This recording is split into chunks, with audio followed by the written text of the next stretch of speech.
मैं डॉक्टर रमेश त्रिपाठी इस चैनल में आप सभी का स्वागत करता हूं। इस सत्र में मैं आधुनिक हिंदी काव्य जगत के श्रेष्ठ कवि श्री रामधारी सिंह दिनकर जी की ओजमयी कविता हिमालय के कुछ अंशों की व्याख्या करना चाहूँगा।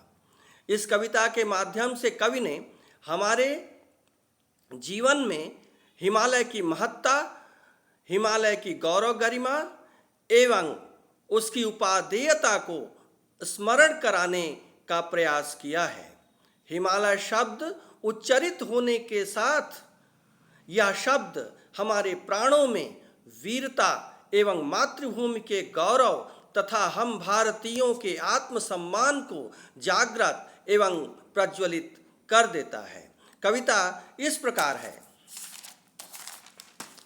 मेरे नगपति मेरे विशाल, साकार दिव्य गौरव विराट, पौरुष के पुंजी भूत ज्वाल। मेरी जननी के हिम किरीट, मेरे भारत के दिव्य भाल, मेरे नगपति मेरे विशाल। युग युग अजेय निर्बंध मुक्त, युग युग गर्वोन्नत महान, निसीम व्योम में तान रहे, युग से किस महिमा का वितान। कैसी अखंड यह चिर समाधि, यतिवर कैसा यह अमर ध्यान, तू महाशून्य में खोज रहा किस जटिल समस्या का निदान। उलझन का कैसा विषम जाल, मेरे नगपति मेरे विशाल। ओ मौन तपस्या लीन यति, पल भर को तो कर दृगोन्मेष, रे ज्वालाओं से दग्ध विकल है तड़प रहा प्यारा स्वदेश। सुख सिंधु पंचनद ब्रह्मपुत्र, गंगा यमुना की अमीय धार, जिस पुण्य भूमि की ओर बही तेरी विगलित करुणा उदार। जिसके द्वारों पर खड़े क्रांत, सीमापति तूने की पुकार, पद दलित इसे करना पीछे, पहले ले मेरा सिर उतार। उस पुण्य भूमि पर आज तपी, रे आन पड़ा संकट कराल, व्याकुल तेरे सुत तड़प रहे, डस रहे चतुर्दिक विविध व्याल। मेरे नगपति मेरे विशाल। कितनी मड़ियाँ लुट गईं, मिटा कितना मेरा वैभव अशेष, तू ध्यान मग्न ही रहा इधर, वीरान हुआ प्यारा स्वदेश। ले अंगड़ाई उठिले धरा, कर निज विराट स्वर में निनाद, तू शैल राट हुंकार भरे, फट जाए कुहा भागे प्रमाद। तू मौन त्याग कर सिंहनाद, रे तपी आज तप कान काल, नौ युग शंखध्वनि जगा रही, तू जाग जाग मेरे विशाल।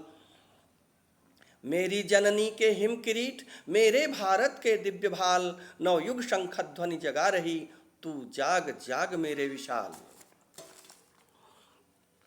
इस कविता में कवि ने गिरिराज हिमालय को संबोधित करते हुए कहा है, हे मेरे गिरिराज हिमालय, हे विशाल स्वरूप धारण करने वाले गिरिराज, आप तो साकार अर्थात आकार युक्त दिव्य हम सभी के गौरव एवं विराट हैं। आप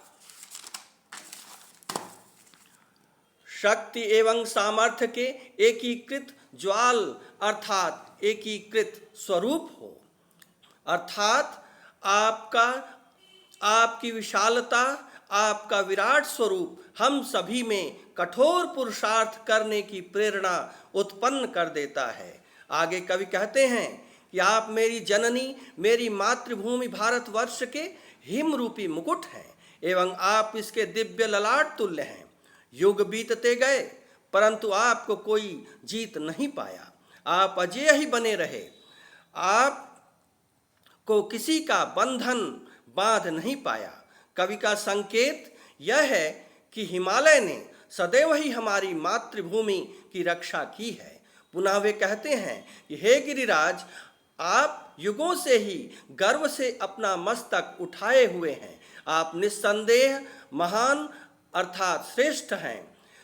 पुनः कवि कहते हैं, प्रश्न करते हैं कि आप युगों से अनंत व्योम अर्थात आकाश में सिर उठाए किसका महिमा मंडन कर रहे हैं। हे गिरिराज, आपने कैसी ही अखंड समाप्त नहीं होने वाली समाधि धारण कर रखी है। हे योगीराज, आप किस अमर अर्थात समाप्ति को प्राप्त न होने वाले ध्यान में डूबे हुए हैं। आप इस महाशून्य में किस जटिल उलझन युक्त समस्या का समाधान ढूंढने में लगे हुए हैं? हे मेरे नगपति, हे मेरे विस्तार स्वरूप, यह आप संशय के किस कठिन जाल में डूबे हुए हो? अर्थात आप किस उलझन का निवारण करने में असमर्थ सिद्ध हो रहे हो? आगे कवि दिनकर जी हिमालय को तपस्या में लीन यति की संज्ञा देते हुए उन्हें क्षण भर के लिए आंखें खोलने का आह्वान करते हैं और उन्हें यह बताते हैं कि अपनी क्षण भर के लिए ही सही आंखें खोलने का समय आ चुका है। वे बताना चाहते हैं कि हमारा प्रिय राष्ट्र आज ज्वालाओं अर्थात विभिन्न विषम परिस्थितियों के दौर से गुजर रहा है। आज हमारा राष्ट्र विभिन्न समस्याओं से त्रस्त हो चुका है। आगे कवि श्रेष्ठ गिरिराज हिमालय को स्मरण कराना चाहते हैं कि उन्हीं की विगलित करुणा के फलस्वरूप राष्ट्र में पवित्र गंगा यमुना सिंधु की जलधारा विद्यमान है। उन्हीं की उदारता के फलस्वरूप ये इन सलिला नदियों का जल हमारे राष्ट्र में, हमारी पुण्य भूमि में सतत प्रवाहमान हो रहा है। इस राष्ट्र पर जब भी किसी आक्रांता ने दुस्साहस किया तो आप ही सर्वप्रथम प्राचीर बन गए और उन्हें रोक दिया। अर्थात आपकी वाणी यही थी कि पहले आपको मेरा सर उतारना होगा, अर्थात मुझ पर बिना विजय प्राप्त किए आप आगे नहीं बढ़ सकते। आगे कवि उन्हें हिमालय को आह्वान करते हुए कहते हैं कि हे गिरिराज, आप उसी पुण्य भूमि पर संकट आन पड़ी है। तुम्हारे पुत्र आज विकल हो तड़प रहे हैं, अर्थात दुख को प्राप्त हो गए हैं। चारों दिशाओं से विविध व्याल इसे डस रहे हैं, अर्थात विभिन्न प्रकार से इस पुण्य धरा पर विपत्तियों का आगमन हो गया है। इस राष्ट्र की कितनी ही मड़ियां लुट चुकी हैं, अर्थात आक्रांता इसके कितने ही वैभव का दोहन कर चुके हैं। मेरे राष्ट्र का कितना ही वैभव समाप्त हो चुका है। आप ध्यान मग्न नहीं रह गए और मेरा प्यारा स्वदेश वीरान हो गया, अर्थात लुट ही गया। मेरा राष्ट्र संपदाहीनता, वैभवहीनता को प्राप्त हो गया।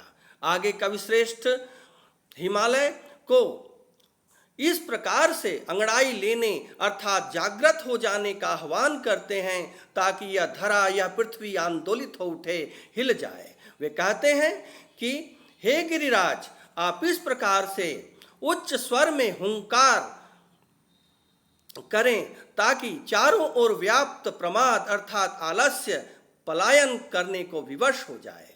हे गिरिराज, आप अपना मौन त्याग कर सिंहनाद करें, अर्थात सिंह के समान ही गर्जना करें। हे तपस्वी, आज तपस्या का समय नहीं है।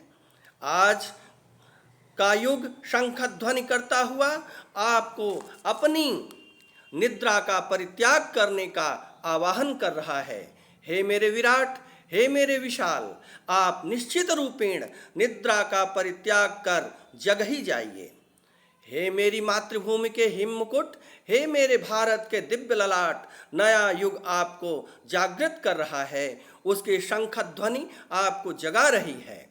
आप अपनी निद्रा का परित्याग कर दीजिए, आप जागृत हो ही जाइए। धन्यवाद।